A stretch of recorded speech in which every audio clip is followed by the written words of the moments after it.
How's everybody doing? Welcome back to another episode of The Banker Next Door. I'm your host, Dr. Joe Berquist. Today, I wanted to talk to everybody about elder fraud, but not just any old ordinary elder fraud, AI-powered elder fraud. So we're going to look at an article here from Independent Banker magazine that I think everyone will find very interesting. So let's bring this up here. So this article is entitled, How Community Banks Are Fighting AI-Powered Elder Fraud. So generative AI has made scamming vulnerable people alarmingly simple. Banks must raise awareness among their senior customers of the dangers and help build financial security. So despite concerted efforts to stamp out the problem, financial fraud targeting elders continues to flourish. Elder fraud is rampant, says Marnie Stewart, president of the Senior Housing Crime Prevention Foundation. Seniors often make ideal targets for scammers. Many are isolated, Stewart says. COVID did a number on that. They may have lost a spouse and they're lonely. Many times they don't report the fraud because they're embarrassed. At the same time, tech-savvy fraudsters are gaining the capability to run rings around their most vulnerable targets. Artificial intelligence, in particular, is escalating fraud capabilities in some alarming ways. So technology-fueled fraud. So Scott McComb is the former chairman of ICBA subsidiary CRA Solutions, which helps banks earn CRA credits through funding elder financial abuse prevention programs. He notes that scammers use AI to quickly and thoroughly investigate a target's background. Before you actually had a little bit of work, said McComb, but generative AI allows criminals to leverage multiple databases instantly and do their research on the ruse they're going to use. McComb, who is also chairman, president, and CEO of $2 billion asset Heartland Bank in Whitehall, Ohio, points out that criminals now prefer tech-driven fraud. You don't need to put a gun in somebody's face to get $3,000 anymore, he said. You could do it on the telephone. Kelly Gibbons, senior VP at $675 million asset First National Bank of Scotia in Scotia, New York, observes that fraudsters are combining tech skills with greater sophistication in banking and legal system terms to manipulate their targets. During a frightening phone call from a family member in distress, for example, the scammer might include a legal case number and then pass the fraud target off to another impersonator of the legal system who references the supposed case number. According to Gibbons, a recent fraud target had been told that her grandchild needed cash for bail, and that was a gag order on the case. The victim was instructed not to speak to anyone about the case. That's critically important. So gag order is a really unusual phrase, she says. Criminals are very in tune with what banks do and what we ask. They tell the target what to say to the bank, how to say it, and how to push back if the bank representative asks questions, which, of course, most of the time they are going to ask questions. And that basically puts them on alert because on the one hand, everything is playing out as the perpetrator told them and instructed them. So that adds some like legitimacy, if you will, to what the perpetrator is telling them.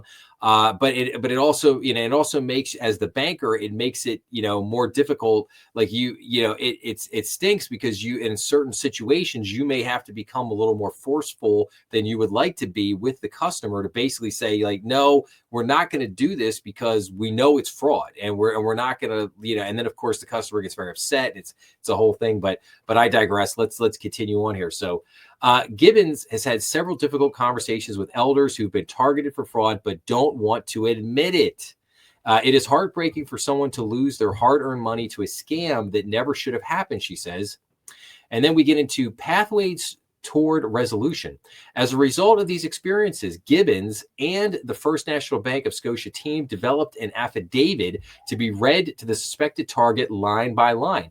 The affidavit outlines multiple scenarios, such as different types of coercion or promises the scammer has given or instructed on how the target should speak or not speak with bankers and other third parties.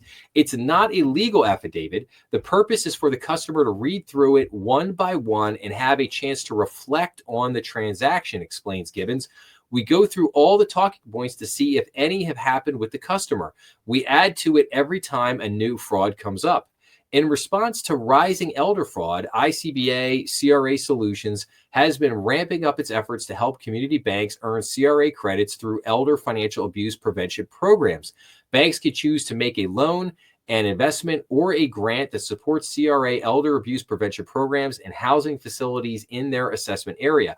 All loans and investments are collateralized by CRA qualified securities.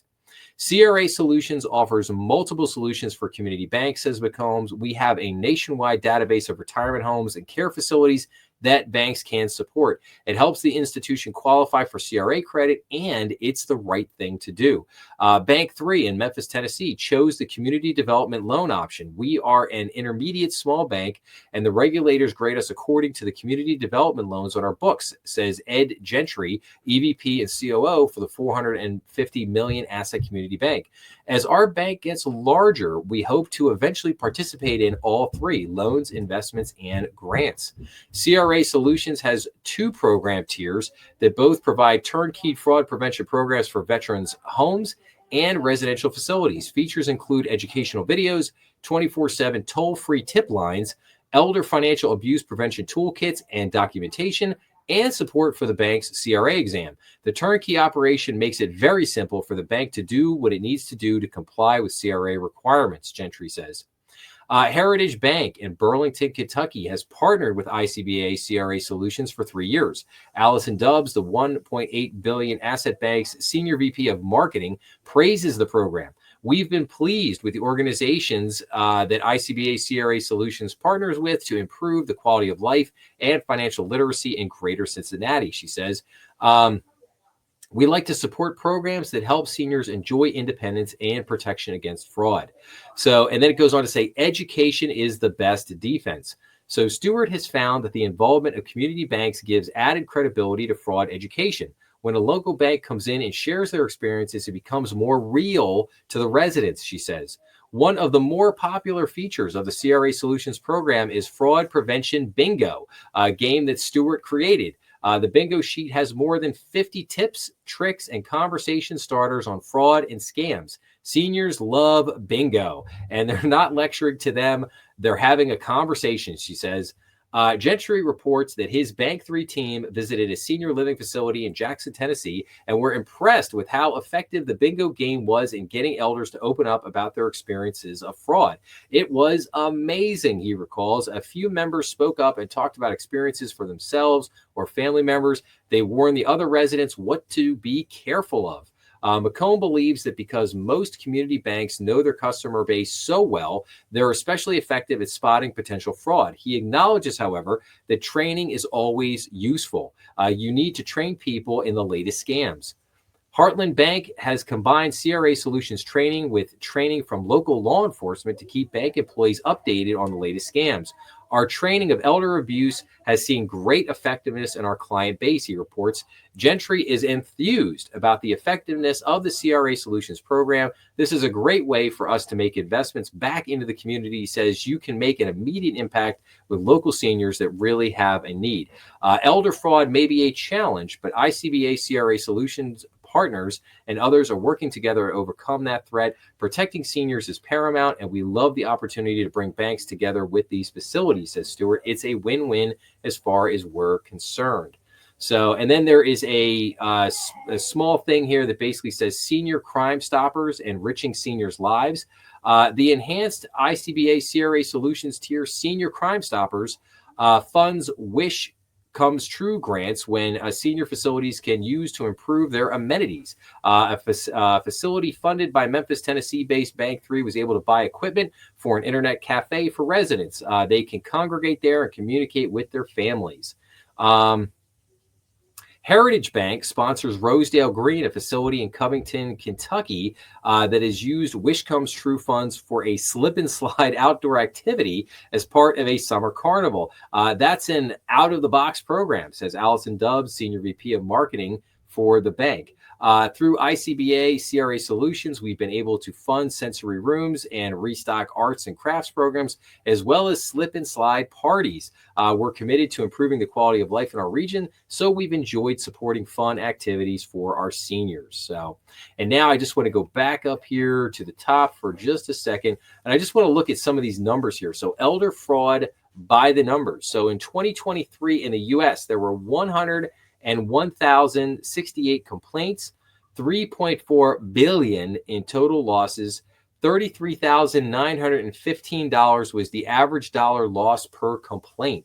That's a lot of money per complaint. And so 5,920 complaints lost more than $100,000. And that is from the FBI, the Federal Bureau of Investigation. So some very interesting stats there on this. So yes, I mean, there's no doubt that the elder fraud is getting more and more sophisticated, and you have to stay on top of it. It's, again, if you've got parents out there, you need to warn them. Be very, very careful about the people they're talking to on the phone, who they're talking to, what they're asking them to do, and and as bankers, we have to stay very, very vigilant. You have to keep abreast of what are the new frauds, what are the new scams that are going on out there, because there is a ton.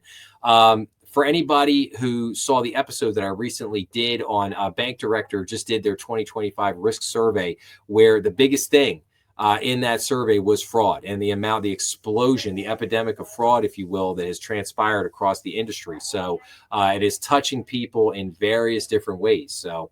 But anyway, I hope, I hope people found this episode to be rather interesting today on elder fraud, and basically how AI is beginning to, make this an even more powerful scam, if you will. But I will wrap up by saying, if you like this episode, please make sure to like, share, and subscribe, as that always helps the channel. Remember, we are on YouTube, Rumble, and all major podcast platforms. Please be sure to leave your comments down below, as I always love getting back to everybody. And remember, as always, to please check out some of the other content on the channel. I hope everyone has a great day out there, and I will see everyone again real soon. Thanks a lot.